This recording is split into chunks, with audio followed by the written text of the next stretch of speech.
Good morning friends, আশা করি তোমরা ভালো আছো। প্রচণ্ড ঠান্ডা পড়েছে কালকে রাত্রির থেকে। কালকে সকাল থেকেই প্রচণ্ড হাওয়া, আর এত ঠান্ডা লাগছে, একদম পাগল হয়ে যাচ্ছি। চা খাচ্ছি, পুজো টুজো হয়ে গেছে। ভাবলাম তোমাদের সঙ্গে দেখা করি, তোমরা সব কিরম আছো। যা ঠান্ডা, সব খুব সাবধানে থেকো। এতে ঠান্ডা লেগে যাওয়ার তো খুব চান্স। সবাই খুব ভালো থাকো, আবার দেখা হবে, চলো টাটা।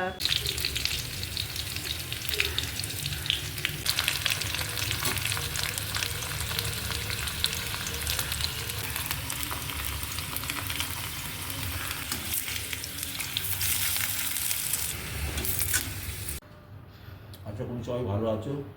ঠান্ডাটা ভালোই কন্টিনিউ করছে, ভালো থাকো। আজ কি খাচ্ছ? আর একটু আলু ভাজা, একটু বোঁদে নিয়ে এসেছিলাম কালকে, বোঁদে অ্যান্ড ফেভারিট পাউরুটি।